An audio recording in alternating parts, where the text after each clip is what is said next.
But before I get deep into it, I just wanted to quickly thank all my patrons for all the support you've been providing, and especially wanted to thank Petter Wersland for the amount you're donating per month. It is really helping me out. Anyway, guys, so about the meditation. It's really awesome. Like, I actually meditated twice, and the first time took me way deeper than I was expecting to go. It's way deeper than I've ever gone on weed before. It actually took me to like this matrix reality, or like this kind of like the technological underpinning of our human experience. That's where I felt like I was taken to. And I associate that with the machine elves in a big way. But I was struggling to let go during this meditation, and I ended up doing a second night where I was able to completely let go, and I got like hectically deep in it. Like a full psychedelic trip. And even though the first one was itself definitely a full psychedelic trip, the second one just kind of, it brought up a lot of stuff and a lot of possible revelations that helped me interpret my first meditation. So I'm going to be talking to you guys about my second session, because that way I can make references to this when I show my first meditation. Because both of these meditations, I saw the machine elves, but I actually saw them very differently both times. The first one was kind of like in this matrix way, and I'll explain how I saw them the second way, or in the second time. Now, just before I do that, a couple of things I need to mention. I've been making a merch store, or I've been developing a merch store for this channel. And at the moment it has two designs up. One of a machine elf on a skateboard, which just looks dope, and one of a psychedelic pug. I've also got some other designs, like a psychedelic jester that I'm going to be uploading there, and a few more by some other talented people. So check that out, and anything you buy on that website will support me as well. There'll be a link to it beneath my description. But another way you can support me as well is if you actually purchase a book made by my friend on how to grow oyster mushrooms. The book is incredibly detailed, way more detailed than I expected. It's got photos and descriptions next to every photo. I'll leave an affiliate link in the description to that book, and if you go through it, I'll get a small amount of the profit of the book as well. And without further ado, let me get into the video. So I do have the footage from the original meditation, and I will show you it, but I am incredibly high, and that's why I'm filming this part right now, because I'm talking for like 2 hours to explain something that I could explain in 2 minutes. Which is pretty much what I do in all my videos, but imagine it amplified even more. Even then, the description is pretty hard to understand because I am so freaking high. And I also filmed it on my laptop instead of the camera itself, because I was just not feeling it with the camera when I was so high. So I'll show you some of that video, and then let me explain how I've interpreted it and what it means to me. Here's the clip.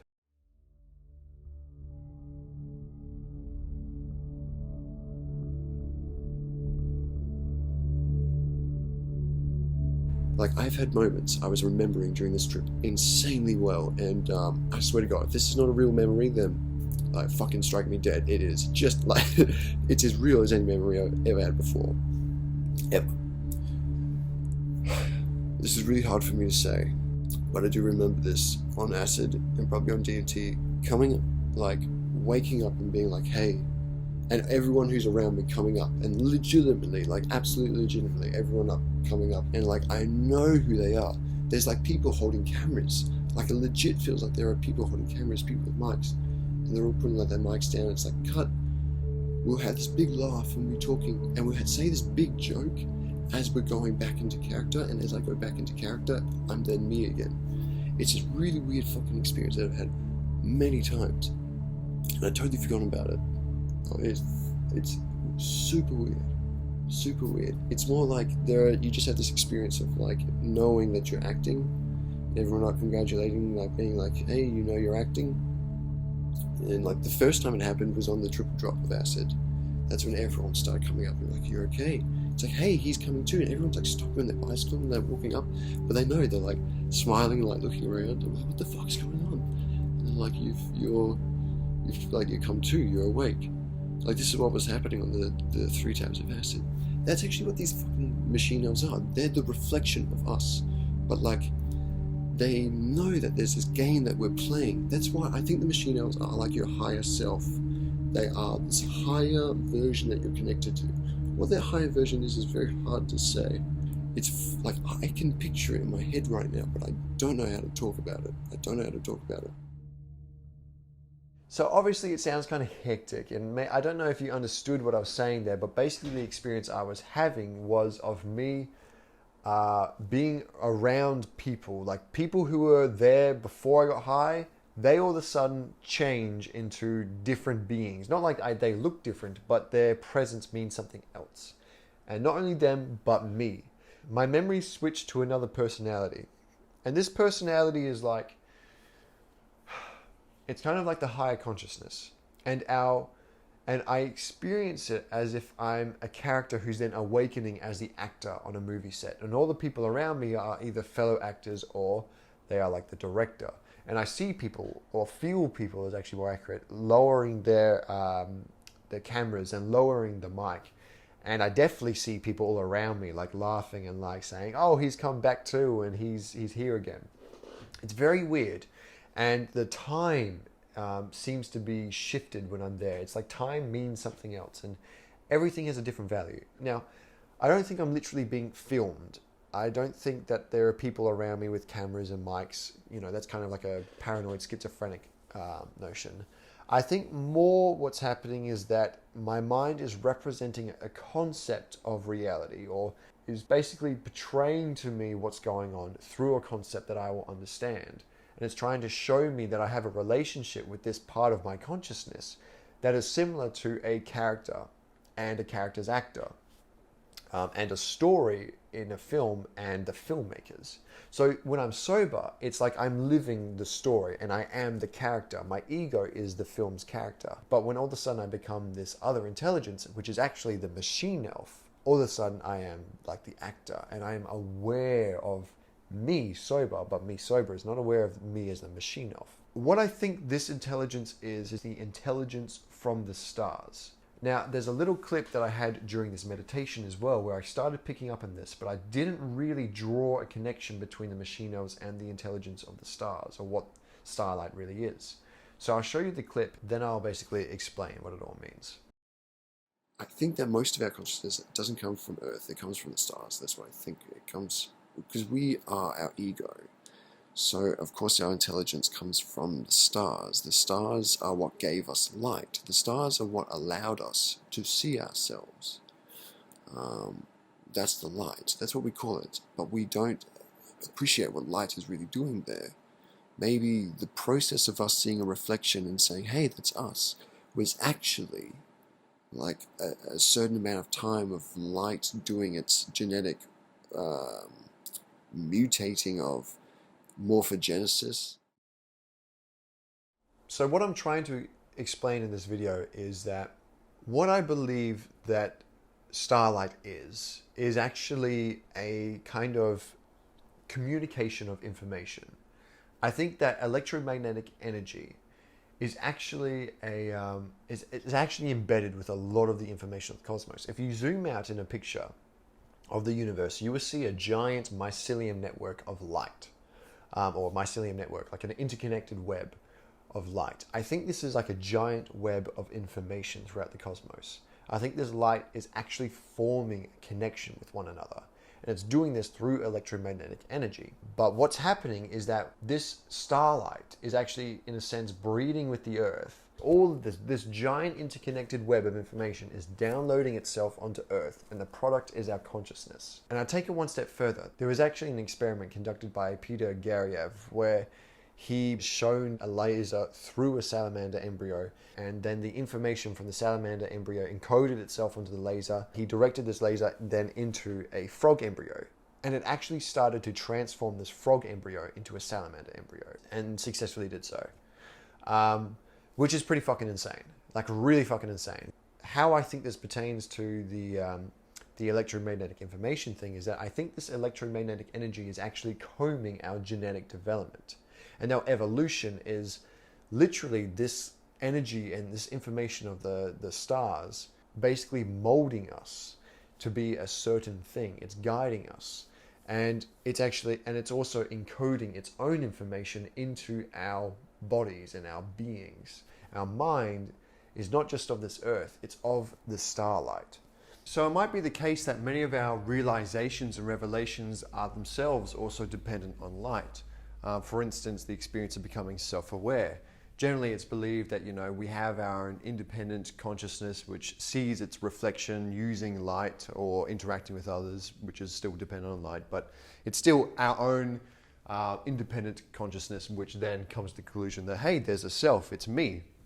But it might be the case that light is actually imparting or downloading the necessary information into us for us to become self-aware. It might be doing this by our light detecting cells absorbing this information into us and then transforming into electrical signals throughout our brain. But either way, it would mean that it's actually the intelligence of the stars, which is then teaching us and helping us become self-aware. And then we have the sensory experience of seeing our own reflection and interacting with others, and then discovering the self through that, to kind of represent this impartation of information from the light to us. So there's a part of our intelligence that is connected with all of this consciousness of the stars. And this consciousness is true, like years and years old, from the beginning of time. That's where this information starts at. So when you have a really deep psychedelic trip and you're like, where the fuck does this experience derive from? Like, this experience feels older than billions, or more epic than what we should be capable of having. Like, a lot of people feel that when they have a psychedelic trip. When you break down the barriers of the ego, you might be able to get in touch with our intelligence, the part of our intelligence at least, that is connected with all of this information that's shared throughout the cosmos, which links you to planetary systems far beyond what we've picked up with technology so far. Now, the thing is though, we as ego beings, or ego is not the right term, maybe we're more like language dependent beings. That's kind of like what we are as the character or the ego. And we also assign entities and things into our environment. That's just how we experience things. We experience things as being entities. Like, there's me, and then if I see another person, that's a separate being to me. This is just the way our mind works. So when we have something like a deep psychedelic experience and we all of a sudden get in touch with this deeper consciousness that's connected throughout the universe, the part of our mind that's responsible for assigning entities into our environment is still a little bit active, and all of a sudden it starts creating entities out of this sort of intelligence, and we're seeing angels, or in my case we're seeing machine elves, and it's then translating itself through this, the machine elves are filming me sort of experience. Because it's interesting, when I see these machine elves around me, I feel like I know them, I feel like I'm one of them, and I feel like we've been around forever. It's a weird feeling. It's a weird ass feeling. It feels like, if I was to take like a religious perspective, it feels like we are beings from heaven that have just come down and are having a human experience. Like, that's kind of what it feels like I become. So yeah, make of that what you will. But yeah, it was really interesting.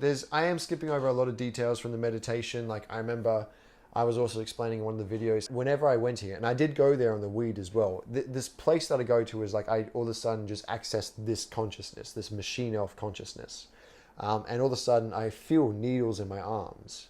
It's a weird feeling, but I think it's because the first time I really got in touch with this was when I took a lot of acid and went running through the streets, and an ambulance ended up picking me up, and I think maybe I remember feeling the needle that went in my arm, and that somehow like put itself in my memory for whenever I go into this place. But I do want to try and keep this video rather short, or as short as I can. It's probably not going to be short, but before I wrap it up, I do want to talk about one other thing that I experienced during this trip.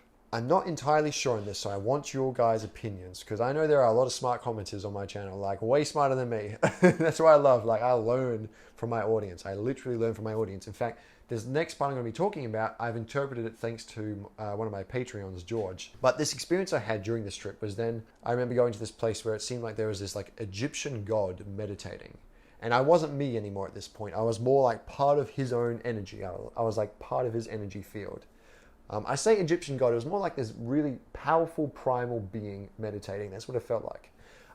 But that's not really the important part. After I was in this place, I then became nothingness, just pure nothingness.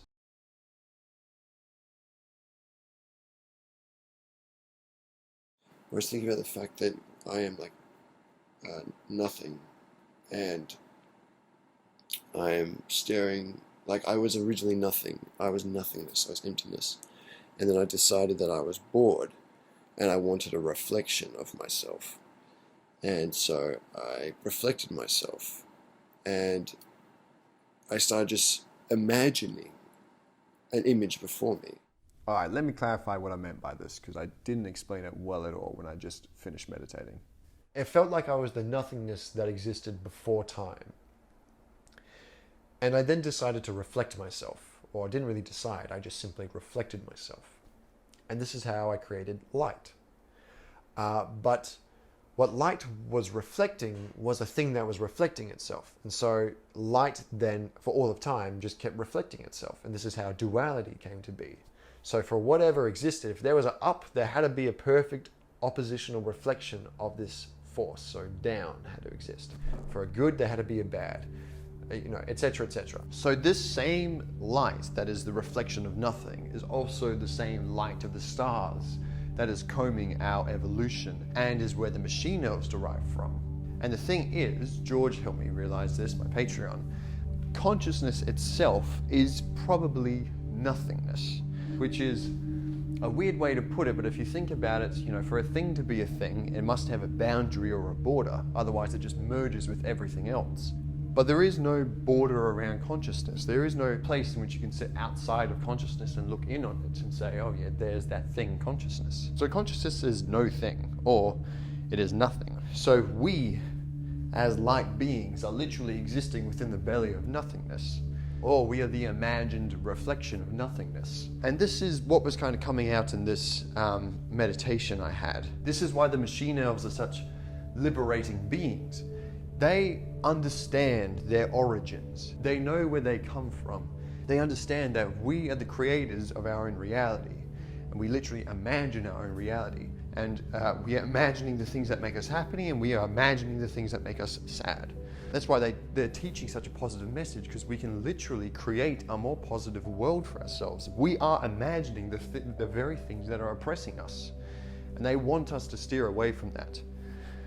In the end of the day, everything that derives from the light, so the machine elves, my own ego and my own sense of self, everything is simply a reflection of nothingness. That's why I probably call the machine elves, because if you just use the first letter of each of those words, it becomes me.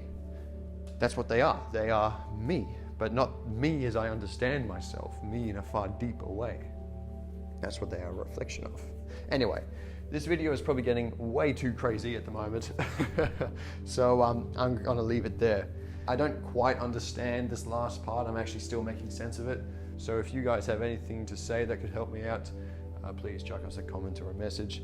I will soon hopefully be making a video on my first meditation, which had some very interesting experiences come up involving the Matrix, and I'm looking forward to explaining all of that from the first meditation. But if you enjoy this sort of insane content, hit subscribe, and I will see you all soon. Thanks for tuning in.